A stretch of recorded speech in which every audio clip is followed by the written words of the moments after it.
Hey guys, it's Crys'Dawna, and I am the owner and creator of Bella Renovari. So first of all, let me say thank you for coming to my YouTube channel. Please subscribe as always. If you hit the bell next to the subscribe, then you will get all my latest videos. So first of all, let's talk about something. It's the four-letter word that anybody who does furniture, paints furniture, whether it's for a business, whether it's for a hobby, whatever, hates. We all hate prep. I mean, seriously, have you ever found somebody who likes prepping? If you did, if you have, then don't trust them because they're crazy.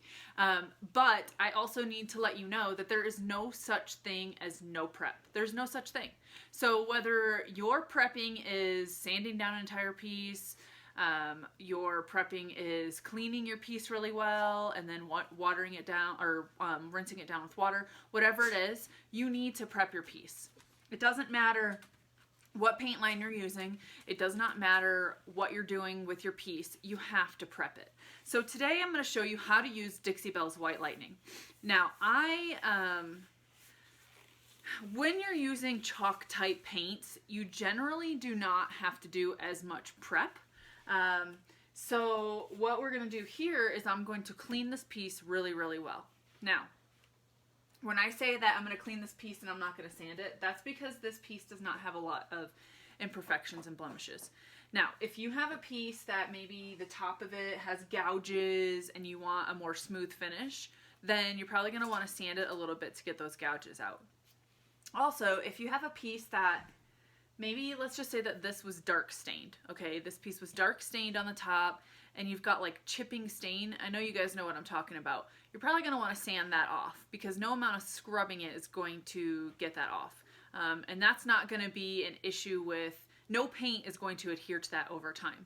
Over time, if that's chipping underneath, then it's going to chip whatever paint off that you're using. So you want to make sure that you're looking over your piece. If there's any kind of like chipping, stain, whatever, you're going to want to sand that off.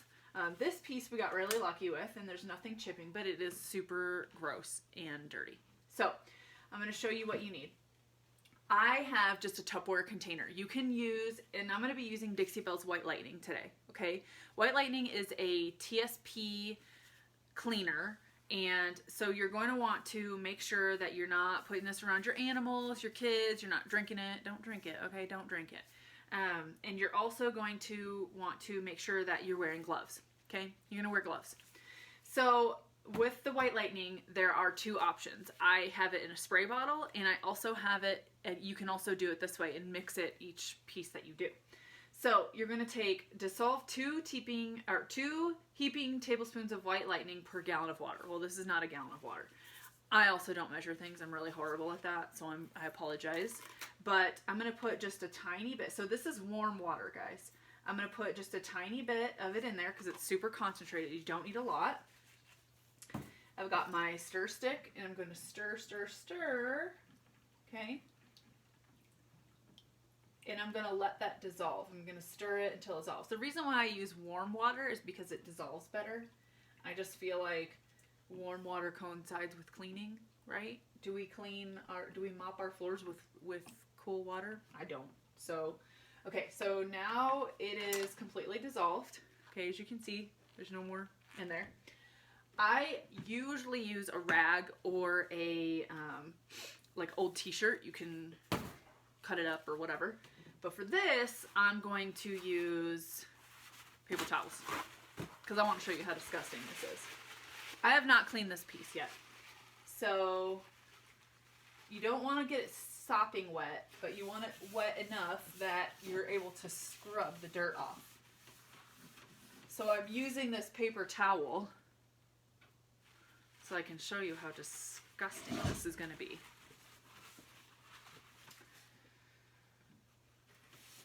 And you're going to want to discard this afterwards because eventually this is probably, the water itself is going to get pretty gross.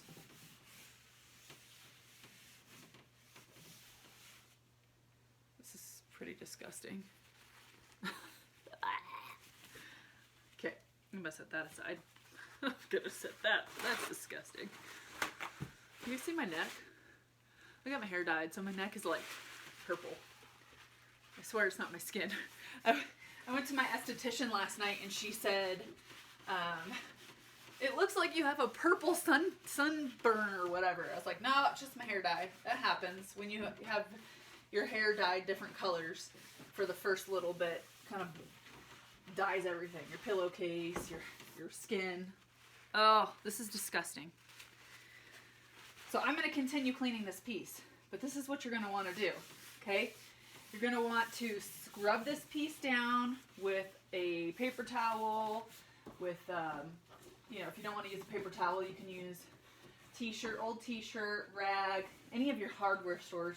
Most hardware stores carry that Bag-O-Rags. I love that, Bag-O-Rags. It's awesome. I'll probably put a link in the description of this video. This is disgusting. Think about this. So think about this, okay? This is minimal prep, right?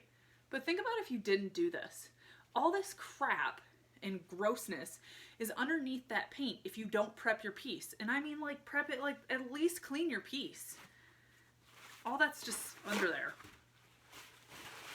So what you're gonna do after you feel like you have scrubbed your piece down really good and you feel like you've cleaned it good enough, you're going to want to go over the piece entirely with just water because you don't want any residual soap or TSP on the piece.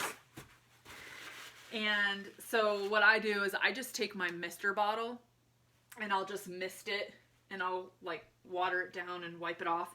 Or you could always just pour this out, rinse it out really well, fill it with water and just do the same thing except just do it with just straight water instead of the white lightning. But like seriously, you guys, this just goes to show you how, you know, because sometimes you just don't know. Someone might be a smoker. You know, stuff collects dust over time. Someone might be smoking or just being gross. So over time, your pieces collect all that stuff. And if you're going to and I usually take these knobs off also. I just didn't take them off yet. Probably you want to take your knobs off before you clean. That way you can actually like clean that area. This piece doesn't, here I'm going to wipe this down. I'm going to show you. So this is almost like a yellow color coming off of here. It doesn't smell like tobacco, but my guess is that somebody at some point in time smoked around this piece. So that's another thing too. You clean it because people smoke and do gross things. You know, it's a different day and age now. We don't smoke in restaurants anymore. We don't smoke in airplanes anymore. People don't usually smoke in their house anymore. But you know, at the era of this furniture, people used to smoke in their house. And so, you know, what suffers besides your lungs and your skin and your hair? Your furniture. Your furniture suffers. So, you know, you want to make sure, like I said, at the very least, when you are getting ready to paint, you at least clean your piece really well. And chances are, I could probably scrub this piece for hours and hours and hours, and it may not totally, you know, it may not ever have a paper towel that's pure white. It's just years and years of grime. So, you know, it's kind of up to your discretion when you think that you feel like you've got enough of this grossness off of it. And then after that, you know, like I said, you rinse with your water and then you are ready to paint. If you want to go the extra step and you want to do a little bit of light sanding on a piece, depending on just the condition, the glossiness, whatever of the piece, then you can absolutely do that too. But like I said, there's no such thing as no prep. Whatever your prep may be, whether it's cleaning the piece, whether it's cleaning and sanding, whether it's whatever it is, you've got to do something with it before you put paint on it. You can't just slap paint on all this crap. So, you can't just slap paint on that. So, again, thank you guys so much for watching. That's just kind of easy peasy, you know, whatever, pretty simple.